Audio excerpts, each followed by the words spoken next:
driving cars, there's all kinds of information that you got to have. Detect the brake detection, the proximity of the car, where it's going to go, where it's going to stop. Already in my car, there's the side lane warning system, right? That's getting pretty common. By the way, it's a number of students in my class create a potential startup for that.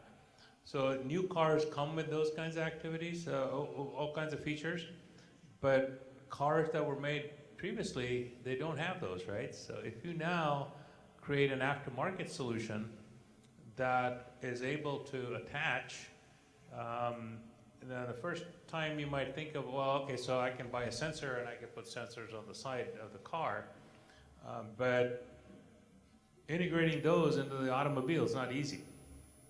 So one opportunity I'll just throw out is if you have a sensor that integrates to an app on a smartphone, then your smartphone will beep when you're trying to shift lanes, right? That could be a solution. Now, it's not what I think, it's what the customers will think, right? So you gotta, if that's something you wanna follow up on, go find out how you might do something like that. Don't actually build anything, but go check with 10 of your colleagues, 10 of your buddies, if that's something that don't have it in new cars. See if that's something that is a problem that's bothering them, and if that's a solution that might be of interest to them. That's how you decide whether to do a startup or not. But the opportunities are there is what I'm trying to show you here. That was one of the surround view, the blind spot detection. There's a rear collision warning system. Again, in the new cars that comes integrated. Parking assistance. So all kinds of things in the automobile. The 5G, of course, is going to be able to let you do remote surgery, for instance. And that might require lots of data transmission, a lot of security, a lot of sensitive information to be processed. Today's wearables, though, you know, lots of people have wearable devices, but they're really kludgy and they're clumsy. So maybe they're not getting as popular as you might like them to, but one way to look at how you might want to do best in class is to do new techniques of doing biosensors, or non-invasive electrochemical glucose sensors, for instance. There's a startup in San Diego that's doing exactly that for diabetes monitoring. And so that might require new technology, new packaging technology, new chemical technology, new detection technology, so all kinds of interesting stuff that could be conceived. Now, whether there's a market or not, again, I'll just keep saying that it's determined by the potential customer.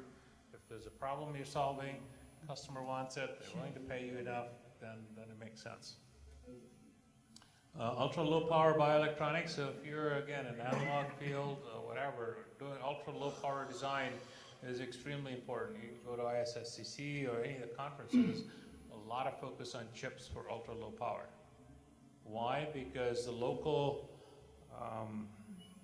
devices that go into wearables, you want them to drain very, very little battery power, right? So that's the reason you need ultra low power. And there's opportunity then for process technology enhancement, for circuit techniques, for modeling techniques, for packaging techniques, all those things, there's opportunities. Bioenergy harvesting.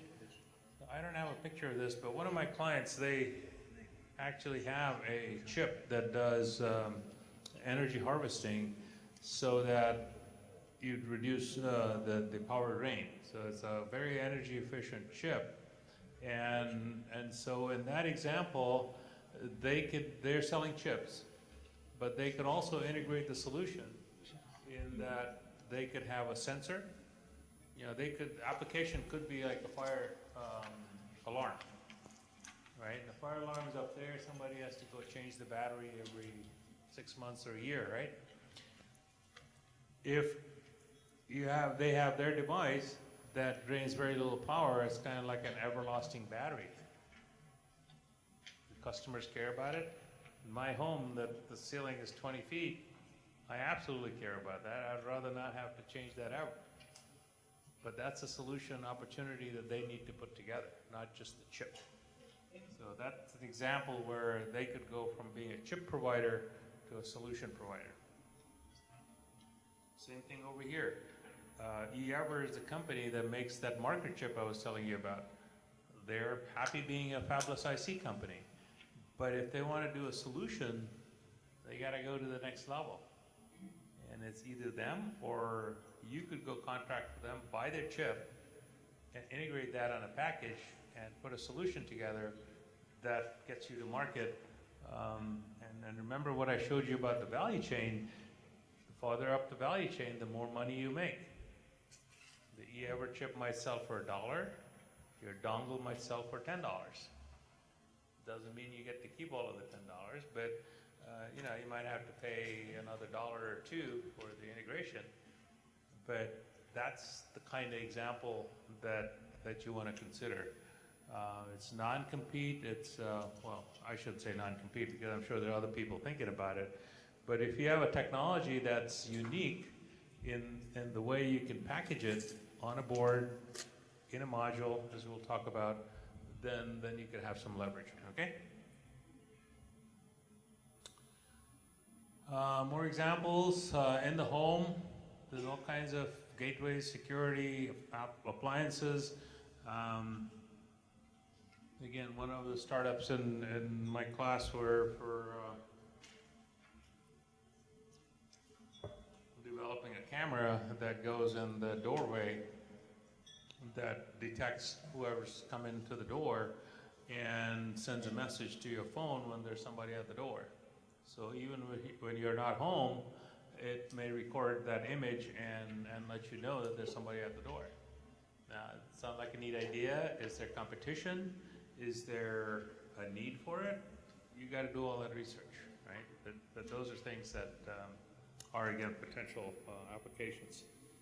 And then, like I said, every company in trying to expand their own business are looking at all kinds of opportunities. It's not just startups.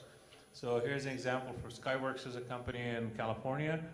They're drawing pictures of what the home is going to be like, how the appliances are going to link together, on and on and on, right? So I'm just throwing this out as examples of things that people are looking at. You then have to figure out where you want to play. You could go work at Skyworks if you like to go build a gaming console for them. Or if you go work for Skyworks, they might have you work on one of these, right? So that's the way that works. Now, if in the meantime you come up with a brilliant idea that plays into the home market, do your research and figure out whether it's worth doing a startup. Now, 5G, from a technical perspective, you know, it's the 2G, 3G, 4G, now 5G, right, is what everybody's talking about. It's lower latency, more capacity, more speed, all of the technical benefits. The problem is that in this particular case, the reach is getting so expansive because you're reaching into medical, remote medical detection of illnesses, solutions and surgery. There's all kinds of things. And they require a lot of data transmission, low latency, so they can leverage technical capability. But there are also some challenges that says once you start doing this, is there a liability? Is there a security issue? People hack that system. How do you feel when somebody is operating on your liver remotely and the system gets hacked and redirects where the surgery is actually done? So there's all kinds of implications that are non-technical, and I think in the bigger scheme of things, all those problems have to be addressed. And fundamentally, my question in this is, does the customer really care? Do they really care to pay the extra amount of money for the doctor to do this remotely or not? And if the customer says, no, I don't really care, I don't want to pay any extra, then maybe that thing will not survive. So just keep your eyes open. I'm not sure which way that's going to go. But again, for companies that are investing in 5G, there are all kinds of opportunities for engineering. and application and marketing and all of those things. So good areas for you to play in.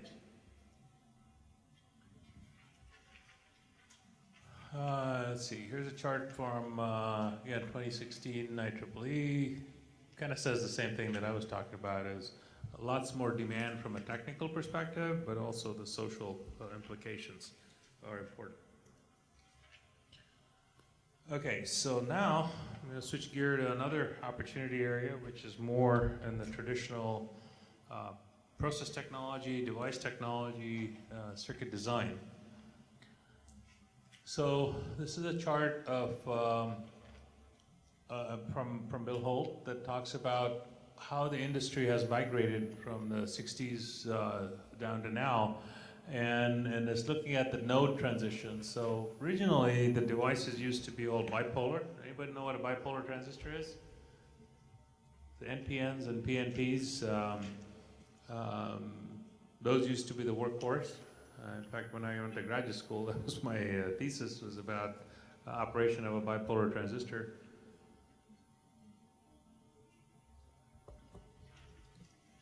They were very power consuming, and as people wanted to integrate more devices on a chip, you just couldn't do that with bipolar. And so the MOSFET device, the metal oxide semiconductor field effect transistor, that was invented in the early 70s. CMOS came along because the power dissipation on the MOSFET was also pretty high, and CMOS gave you a tremendous power advantage. So that was kind of the workhorse. Now this is still CMOS all the way here, but we've had to introduce new materials and new device structures in order to manage the scaling, as we talked about earlier. Now, somebody asked a question earlier about CMOS, right, to Professor van der Spiegel. I don't remember who that was, but I'll give you my opinion, is that I think CMOS is going to be a hard technology to displace because of the infrastructure that exists in the industry for building CMOS devices. I think that even if some new technology comes along, I think CMOS may still be the base, and then you might have some more advanced technology, whether it's a tunnel pad or whatever, in the future. So I don't think CMOS is going away anywhere anytime soon. Okay? Just my opinion.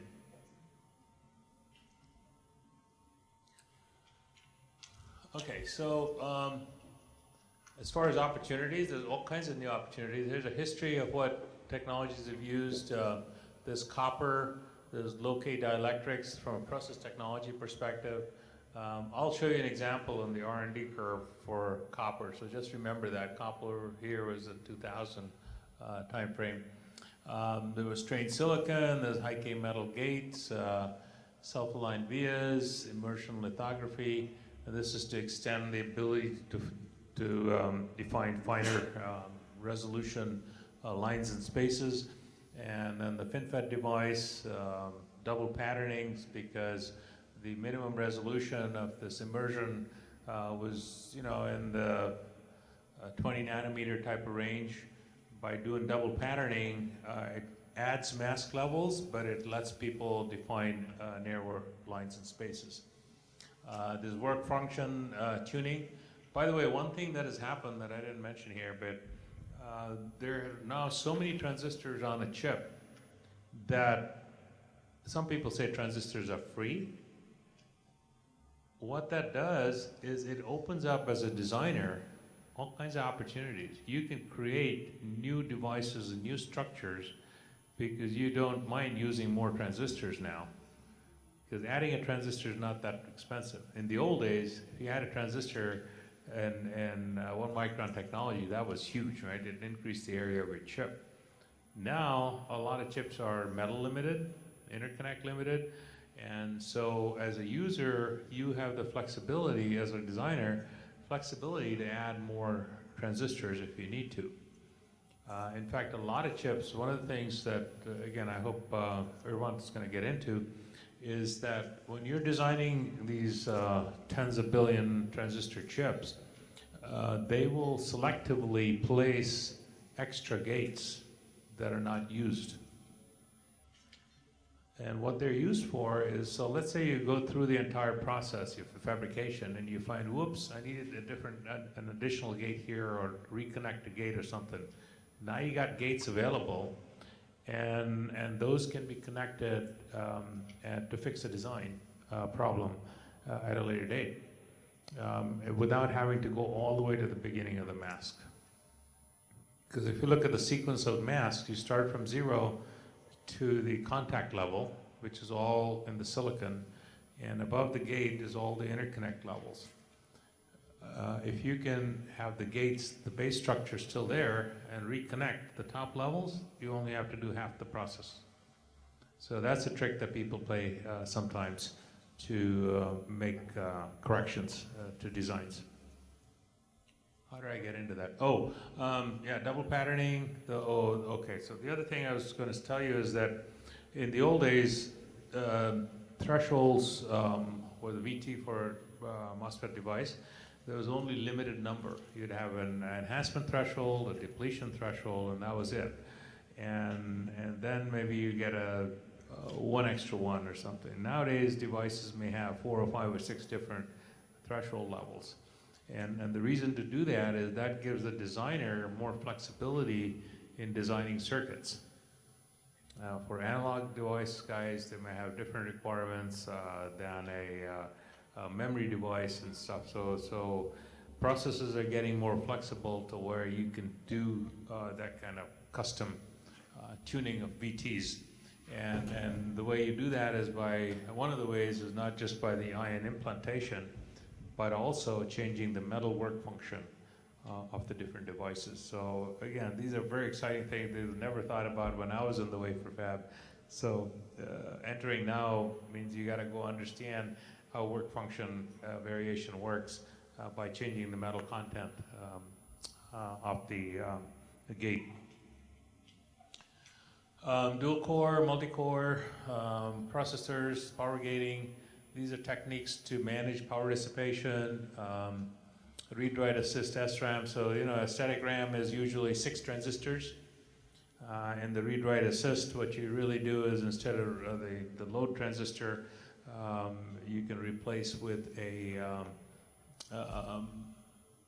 transistor that a device that really can, instead of going from 6 transistor to 4 transistor, and again, all kinds of opportunities there for learning new techniques in circuit design and process techniques. Digital assisted analog, a lot of focus on that, because it used to be that analog design was really very automated, very black art, actually, is what they used to call it. Now, when you have these 10 billion transistor chips that need a little bit of analog function, you've got to automate that, and you got to do that in digital to make it more automated processing, and that's getting very popular.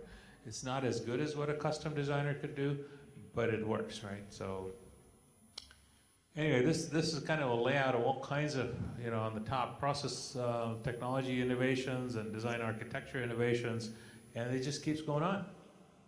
So again, when you trying to answer the question why I say it's exciting, is if I was to go back and become a technical expert again, I would be delving into some or all of these activities, and maybe new ones coming along.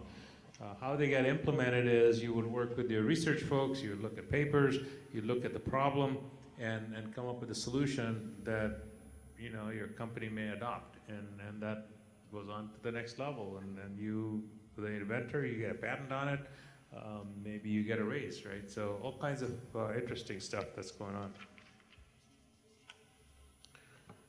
Oh, this is an example where I think this is the number of threshold devices that are available on a 10 nanometer Intel device for different applications. If you want to read more, go to Bill Holt's paper, and you could probably learn that.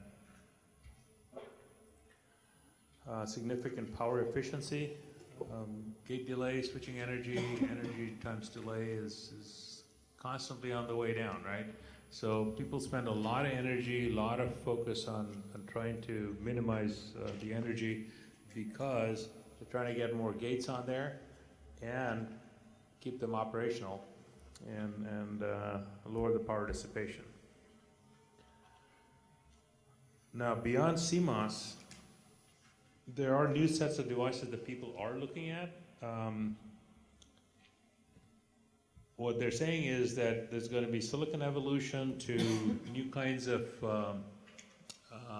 structures, tunneling FETs, magnetoelectrics, spintronics, all those things are in the lab being looked at.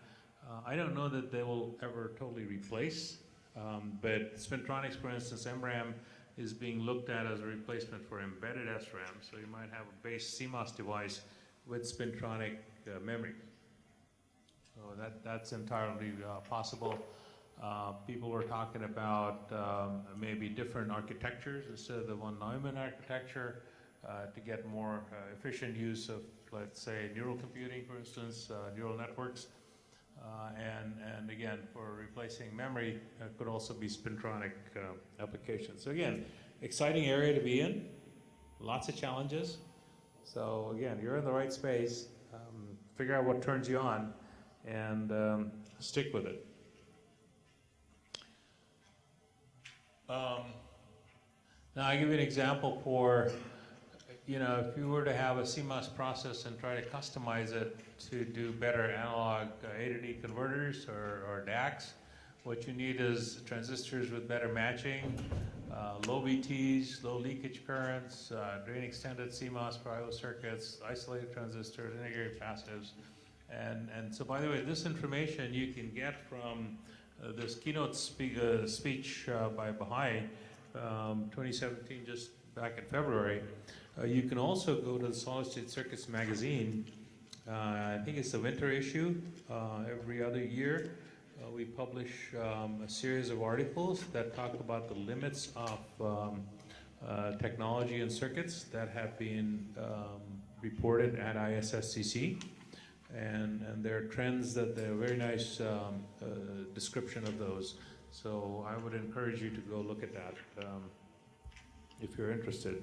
Here's an example where, at ISSCC you got to present the latest improvement in the speed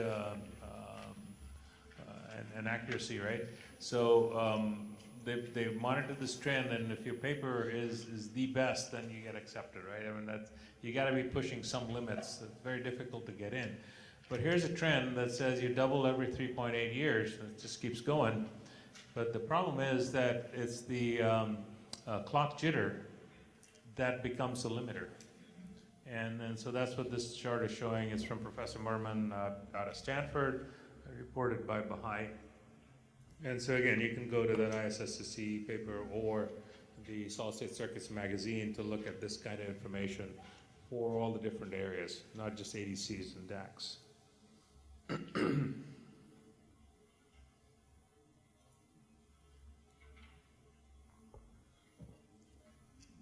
So on this chart, I've summarized what kinds of structures are being looked at.